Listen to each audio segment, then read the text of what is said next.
Bienvenue sur la chaîne à vous. Alors moi, ça fait quelques jours, je voulais faire déjà une vidéo, mais comme vous le voyez, j'ai une conjonctivite, mais ça va de mieux en mieux. Donc du coup, aujourd'hui, je me suis dit, allez, j'en fais une pour ne pas perdre contact avec la communauté qui s'agrandit petit à petit. On est très content et continuez donc de nous motiver en vous abonnant massivement, en likant, en partageant, bien sûr, activez la cloche afin qu'on reste en contact et à chaque fois qu'on publie du contenu de qualité, eh bien, vous le saurez et comme ça, vous restez informés. Ici, n'oubliez pas, je vous parle IA, business, géopolitique, ainsi que Meima qui vous réserve également de très bonnes actualités au quotidien. Alors, aujourd'hui, on va parler tout simplement de ce futur blockbuster, n'est-ce pas, des Américains. Allez, avec ce sauvetage, il est évident qu'on sait déjà quel sera le futur blockbuster hollywoodien. Ça, c'est clair et net. Ils vont en faire un film. Voilà, on ne peut pas y échapper. Ils vont en faire un film. On connaît déjà le scénario. On connaît déjà, voilà, le fameux soft power des Américains. Donc, rappel des faits rapidement. Comme vous le savez sans doute, il y a un avion de chasse, un F-15E, E pour Eagle, donc un F-15 Eagle, qui est biplace. Donc, il a deux pilotes, contrairement au F-35 qui, lui, apparemment, est uniquement en modèle monoplace. Peu importe les modèles, le F-35, apparemment, il est monoplace. Mais le F-15 est un biplace. Donc, il a le pilote et il a le copilote. Il se trouve que il a été, pour la première fois, en tout cas si on en croit les Américains, parce que les Iraniens disent qu'ils ont déjà abattu des avions américains, mais pour la première fois, les deux donnent la même version, comme quoi l'avion a bel et bien été abattu par les Iraniens, par les gardiens de la révolution. Et donc, ils l'ont abattu vers le sud-ouest, si je ne me trompe pas, de l'Iran, pas très loin de Ispahan, euh, une très grande ville iranienne.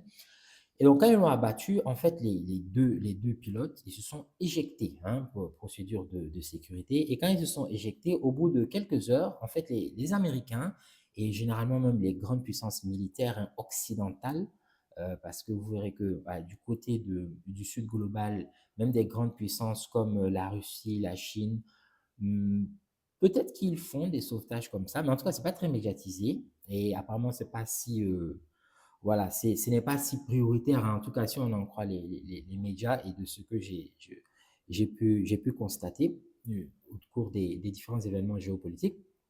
Mais les Américains, eux, chez eux, c'est tout un tapage. On ne rigole pas avec ça. Vous allez voir tout à l'heure, je vais vous citer les films qui ont été faits. Certains sûrement, voilà, vous les avez vus, que ce soit dans votre jeunesse ou bien même il n'y a pas très longtemps. Et donc, en fait, quand ils se sont éjectés par mesure de sécurité, il y a un qui a été récupéré le même jour. Au bout de quelques heures, ils l'ont récupéré. C'était le pilote. Par contre, le copilote n'a pas pu être récupéré, sauf au bout de 40 heures, donc presque 2 jours. Et donc, ils ont, si on en croit en tout cas la version, parce qu'il y a deux versions, hein, je vais rapidement exposer la version de chaque camp. Donc, la version américaine dit que ils ont mené, la CIA notamment, ils ont mené une opération de déception, c'est-à-dire de la désinformation en fait, pour faire croire qu'ils avaient déjà récupéré le deuxième pilote, et donc, mais dans une autre zone, histoire que les Iraniens ne se concentrent pas sur la zone vraiment où le deuxième pilote s'était réfugié, si on en croit leur version, dans une sorte de crevasse. Donc la crevasse d'une montagne, apparemment. Et donc, il s'est caché là-bas et ils ont pu le récupérer. Mais comment ils ont pu le récupérer? C'est tout un scénario hollywoodien, voire même la réalité ici dépasse carrément la fiction. Parce que il faut se rendre compte qu'il y avait près de 200 appareils, 200, non, 200 militaires, ouais, 200 militaires pour récupérer un seul soldat et des dizaines d'appareils. Parmi ces appareils, il y a plusieurs appareils de haute valeur technologique, notamment, et monétaire bien entendu, parce que ça coûte très cher ce matériel-là, qui ont été, selon les Iraniens, abattus par eux Et selon les Américains, c'est eux-mêmes qui ont abattu les appareils pour ne pas que les Iraniens récupèrent leur technologie. Vous voyez, donc, on a deux versions différentes. Et quand ils ont pu récupérer leurs soldats au bout des 40 heures, donc au bout de pratiquement 2 jours et 2 nuits, donc la deuxième nuit, il a été récupéré à la toute fin, hein, pratiquement à l'aube. Ben, quand il a été récupéré, ben, vous connaissez hein, les Américains, Donald Trump, et we got it. Ouais, voilà, donc, voilà, we got him, voilà, on l'a, etc. C'est comme ça. Hein, voilà. Il a fait ses tweets et tout. Donc, aujourd'hui, ils ont fait carrément une conférence de presse pour fêter ça. Donc, voilà, c'est la fête. Ils ont réussi et tout, et tout, et tout. Donc, en fait, c'est les Américains, quoi. Maintenant, s'ils n'avaient pas réussi, euh, ils allaient faire profil bas. Ça allait quand même faire l'objet d'un film, parce que vous verrez qu'il y a des films aussi sur les échecs de ce type d'opération de la part des Américains. Il n'y a pas que des films sur leur succès, n'est-ce pas? Et donc, les Iraniens disent que c'est eux qui ont abattu les appareils, beaucoup d'appareils, hein, on parle de 4 avions, il y a d'autres versions qui parlent de 2 avions, on parle de 4 hélicoptères, et c'est des gros avions, hein, les C-130, si ma mémoire est bonne, les C-130, des gros avions comme ça, qui eux-mêmes, dans lesquels on peut mettre plusieurs hélicoptères, en fait, c'est pour vous dire la taille de l'avion, en fait, c'est pas des petits avions de chasse, hein, c'est vraiment des gros avions. Et donc, tout ce matériel-là, eux, ils disent voilà, ils l'ont fait exploser eux-mêmes. Et les Iraniens disent que c'est eux, par contre, qui ont abattu euh, ces appareils-là. Les Iraniens disent également que, en réalité, l'opération a été un échec parce que la vraie mission des Américains, c'était pas de récupérer le soldat, mais c'était plutôt de récupérer l'uranium enrichi. Pourquoi? Parce que cet uranium enrichi, selon Grossi, le secrétaire général de l'AIEA, eh ben, lui, il a dit que les 440 kilos d'uranium enrichi à 60% sont entre Ispahan et une autre ville, là dont je ne me rappelle plus le nom, mais en tout cas, il dit qu'il y a une partie qui est à Ispahan. Et donc, selon les Iraniens, ils sont en train de sortir une nouvelle version aujourd'hui pour dire que, en fait, c'est un échec parce que c'était surtout pour faire croire aux Iraniens qu'ils voulaient récupérer un soldat, alors qu'en fait, c'est pour récupérer les kilos d'uranium enrichi et donc ils n'ont pas réussi. Tout simplement parce que Ispahan, c'est l'un des. Voilà. En fait, le lieu du sauvetage n'était pas loin d'Ispahan, c'était au sud d'Ispahan. Et donc, d'ailleurs, il y a un avion qui a été abattu lors du sauvetage du premier pilote, le jour même. Et bien, cet avion-là, il a été justement abattu dans cette zone-là d'Ispahan, mais il s'est écrasé en fait dans les détroits d'Ormuz, voilà, dans la mer, quoi. Et le pilote a pu être apparemment sauvé, récupéré par ses. On dirait qu'il est, avec son parachute, on dirait qu'il a atterri au Koweït, quelque chose comme ça. Et donc, il a pu être sauvé. Donc, tout ça pour vous dire que les Américains, ce genre d'histoire, eux, en fait, c'est surtout du soft power. C'est-à-dire que chaque événement, ils en font un élément de soft power. Ils vont en faire un récit. Alors, leur récit, étant donné qu'ils sont la première puissance mondiale, leur récit va nécessairement s'imposer, même s'il y a des doutes, même si on se dit que oui, on sait très bien que parfois ils ont un petit peu joué avec l'histoire, mais leur récit va quand même finir par s'imposer simplement parce qu'ils ont Hollywood, d'accord? Ils ont Hollywood, ils ont les agences secrètes les plus puissantes, ils ont les services de renseignement les plus puissants, ils ont aussi l'économie qui va avec, donc la diplomatie qui va avec, même si actuellement la diplomatie, c'est pas vraiment leur fort avec les vulgarités de Donald Trump, mais néanmoins, ça reste une puissance dans pratiquement tous les compartiments que peut déployer une puissance, justement. Voilà. Donc, ils sont pratiquement numéro un presque partout. Même si on voit un certain déclin, est-ce que ce déclin va se confirmer? Il semble que oui, quand on voit qui ils élisent déjà comme président et comment ils mènent leur conflit, leur diplomatie, apparemment oui, mais ce n'est pas encore le cas. Ils sont toujours premiers dans à peu près tout. D'accord? Et donc, cette histoire, ils vont en faire un film. C'est clair, ils vont en faire un film. Le film, vous savez que Hollywood, il y a aussi une bonne partie des sensibilités des réalisateurs qui sont plutôt démocrates, donc plutôt de gauche. Et donc, le film ne sera pas nécessairement à la gloire des États-Unis pour dire que tout a été beau, tout a été rose. Voilà, comme à l'époque, on faisait des films comme Rambo, n'est-ce pas, avec Sylvester Stallone. Mais néanmoins, il peut même y avoir deux versions. Une version plutôt républicaine, donc plutôt patriotique, de droite et tout, et tout, et tout, et qui va plutôt dire que c'était du 100% réussite, et une autre qui sera plus nuancée, qui sera plutôt tendance, sensibilité, comme les gars de Trump, ils vont dire que c'est une version wokiste, n'est-ce pas? Alors, moi, je vous parle de ça parce que déjà, le scénario de film, je pense que ça nous intéresse un peu tous, mais aussi, je me disais, nous, par exemple, en Afrique, on rêve des États-Unis d'Afrique. Alors, les États-Unis d'Afrique, ça, il y a 54 États en Afrique. Et quand on dit États-Unis d'Afrique, les gens ils se disent surtout, oui, 54 pays, ça fait 6000 langues, ça va être trop compliqué et tout. Oui, mais même s'il y a un noyau dur de 15 pays déjà pour un départ, c'est bien. Après, les autres vont les réunir. Les États-Unis, il ne faut jamais oublier que ça n'a pas démarré avec 50, avec 50 États. Ça a démarré avec moins que ça. Et ensuite, les États, soit ils étaient rachetés, soit ils se ralliaient à la fédération au fur et à mesure, n'est-ce pas? Allez, il fait très chaud, donc il fallait que j'allume ma clim. J'espère qu'elle va donner parce que là, il fait vraiment chaud. Alors, donc, vous voyez, pour les États-Unis d'Afrique, comme je disais, avec un noyau dur, ça peut démarrer. Et quand je pense à ça, souvent quand j'ai des discussions avec des amis, voilà, des partenaires et tout, on pense beaucoup à ça, hein, États-Unis d'Afrique, États-Unis d'Afrique. On en rêve depuis tellement longtemps. Mais on se dit également, mais quel sera notre modèle? Vous savez, actuellement, il y a le modèle plutôt sud global. Il y a le modèle plutôt occidental, n'est-ce pas?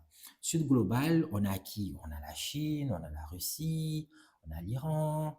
Même si, voilà, si on parle vraiment de superpuissance hégémonique, euh, voilà, qui va pas être impérialiste envers les autres, hein, qui sont du même bloc, mais qui va plutôt être, on va dire, un modèle quand même à respecter et sur lesquels on peut s'inspirer quand même sur certains éléments, hein, pas tout.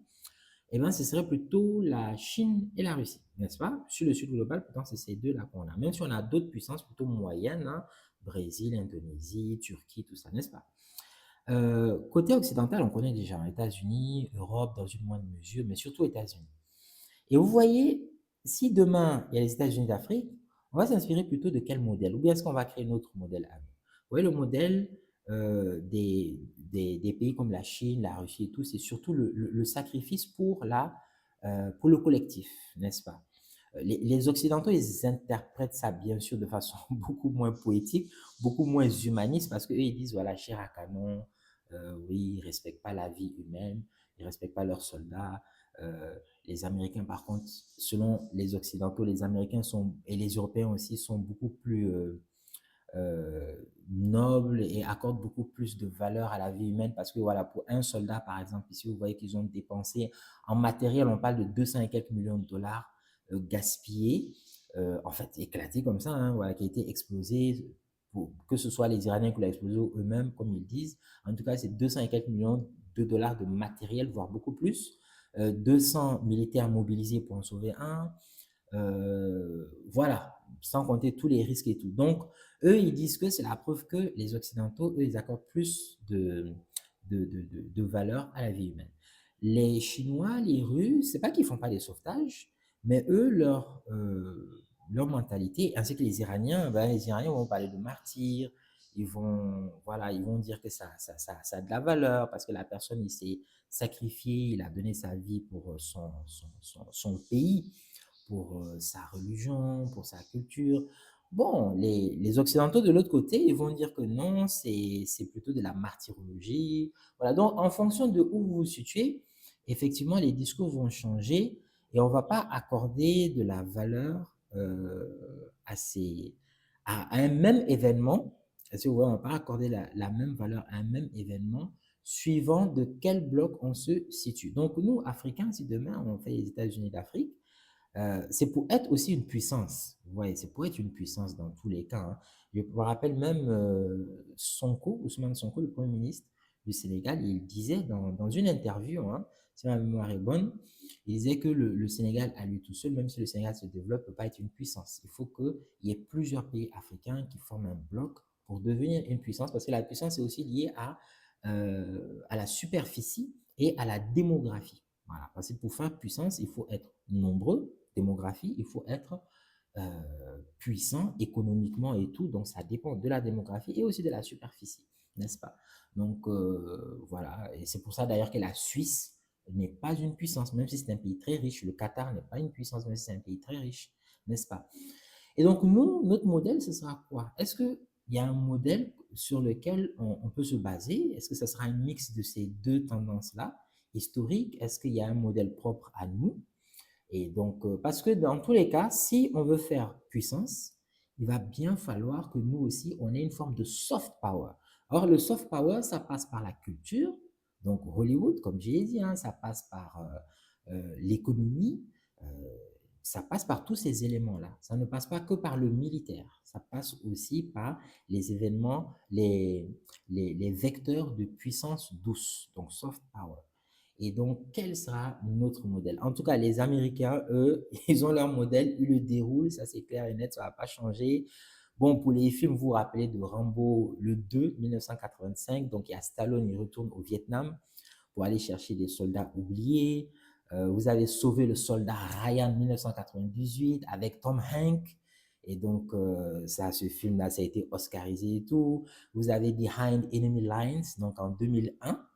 Et donc là, c'est un pilote de F-18, je pense bien qu'il s'est écrasé en Bosnie. C'est une histoire vraie, hein. Rambo, c'est pas une histoire vraie, je pense. Je pense que c'est fiction, même si ça s'inspire un petit peu peut-être d'une histoire vraie, parce qu'il y a le cas de John McCain, hein, l'ancien sénateur sénateur et candidat à la présidentielle américaine, républicain, paix à son âme.